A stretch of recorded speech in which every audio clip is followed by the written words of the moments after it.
ফানির তলে রইলাম। সুবহানাল্লাহ কোন না? কত সাধনা করলাম, কত রোজা, কত ইসরাক, কত আওয়াবিন, কত শাস্ত ফললাম, কিন্তু পাইলাম না। আমারে কয় 3 মাস পরে আইও। সুবহানাল্লাহ কোন না? কয় মাস? ভাইরা বিশ্বাস করেন না আর না করেন, 3 মাস পরে আমি আখাউড়া দিয়া আল্লাহর ওলির আয়ের দরবারে অবস্থান করলাম। রাত্রে 12টার পরে আমার এই উজরা শরীফে নিয়ে ডাক দিয়ে কয়, বাবা তুমি 12 বছর গোলামি করছো, আমি তোমারে খেলাফত দিয়ে দিলাম। বাংলাদেশে আমার অনেক ভক্তবিন্দু আছে, তুমিও গিয়া কিছু ভক্তবিন্দু বানাও, আমার ভক্তবিন্দুর প্রতি আপনার তুমি লক্ষ্য রাখো।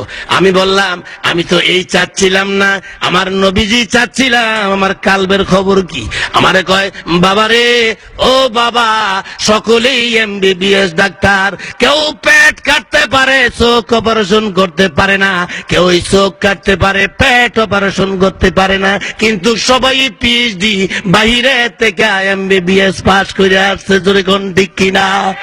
আবার গ্রামে প্যারাসিটামলের দেয়া দোকান দিছে, তারও ডাক্তার বলে। জোরে বলেন ঠিক কিনা? ওই প্যারাসিটামলের ডাক্তারের দ্বারে ভিজিট লাগে না। ঢাকা, চট্টগ্রাম বড় বড় ডাক্তারের কাছে গেলে ভিজিট লাগে। জোরে বলেন ঠিক কিনা? আল্লাহর ওলি বলেন, বাবা সবাই তো ওলি আল্লাহ, এক একজনে এক একটা কোর্স পালন করে।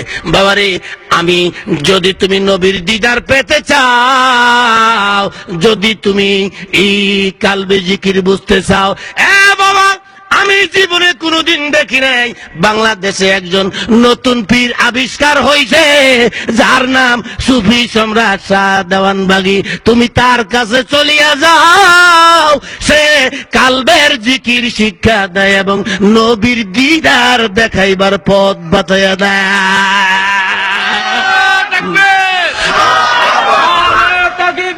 আল্লাহু আকবার। সুফি সম্রাট দেওয়ানবাগী জিন্দাবাদ। সুফি সম্রাটের আলো ঘরে ঘরে জালো, দেওয়ানবাগীর আলো ঘরে ঘরে তাসাউফের আলো ঘরে ঘরে। ভাই আমার, আমি বাংলাদেশে অবস্থান করে আমি বাবা 25,600 এখনো আমার বক্তব্য আল্লাহর ওলির কাছে আমি আস্তে করে সারেন্ডার করলাম। জোরে বলেন সুবহানাল্লাহ।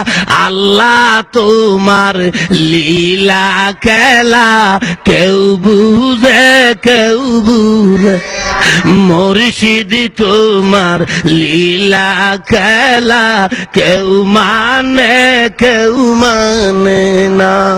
আমার ভাইরা, ওই সুফি সম্রাট শাহ দেওয়ানবাগীর কাছে যারা যাবে তারা আত্মশুদ্ধি, দিল জিন্দা, নামাজে হুজুরি পয়দা করে মারহাবা আশেকে রসুল বানায়া দেয়। জোরে বলেন সুবহানাল্লাহ। অনেক কথা বলছি, ভাইয়েরা, ওই কালাবের মধ্যে একজন আল্লাহর ওলি শাহ দেওয়ানবাগী আশেকে রসুল বানায়া দেয়। জোরে বলেন সুবহানাল্লাহ।